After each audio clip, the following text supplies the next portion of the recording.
Maithili express की शानदार प्रस्तुति।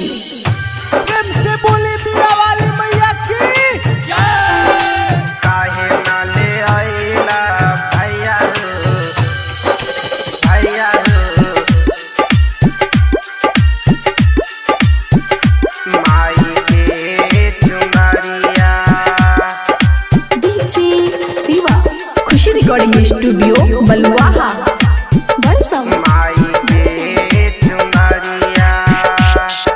मूर्ति ले आइला भैया हो, मंडप सजवला जी भैया, मंडप सजवला।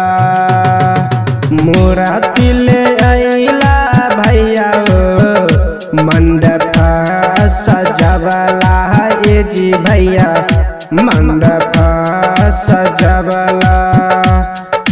काहे ना ले आइला भैया हो, काहे ना ले आइला भैया हो, माई के चुनरिया जी भैया, माई के चुनरिया।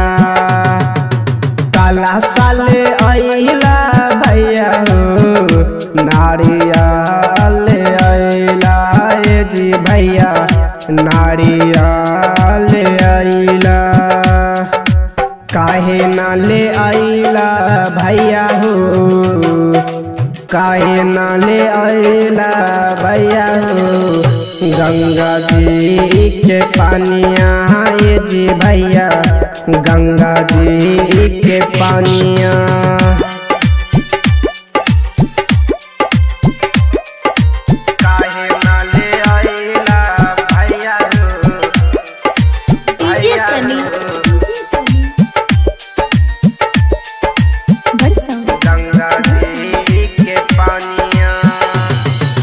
पनमा ले आइला भैया हो, सुपरियो ले आइला जी भैया, सुपरियो ले आइला।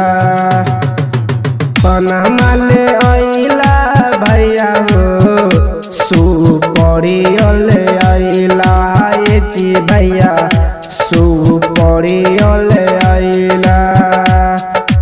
काहे ना ले आइला भैया हो, काहे ना ले आइला भैया हो, गिरवा के दियावा जी भैया, गियावा के दियावा।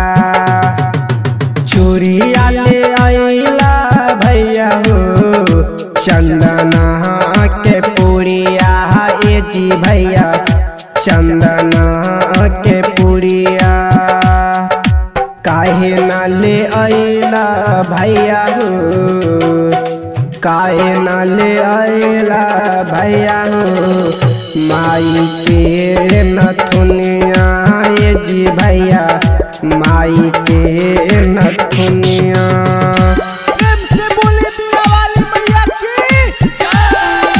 काहे ना ले आइला भैया हो, भैया हो, शिवा खुशी रिकॉर्डिंग स्टूडियो बलुआहा माई के नथुनिया। राइटर रवि की विकास काहे ठीक नाही कैला जी भैया, ठीक नाही कैला। मुनासी अजीत कहले आब सबरे सामग्री जी भैया, सबरे सामग्री। तबे नहीं होई भैया हो, तबे नहीं होई भैया हो, माई के पूजन माई जी भैया, माई के पूजन। मूर्ति ले आइला भैया हो, मंडप सजवला जी भैया, मंडप सजवला।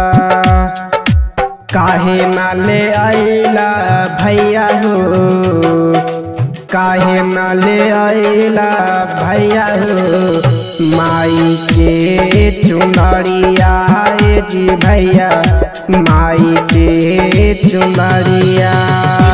खुशी रिकॉर्डिंग स्टूडियो बलुआहा।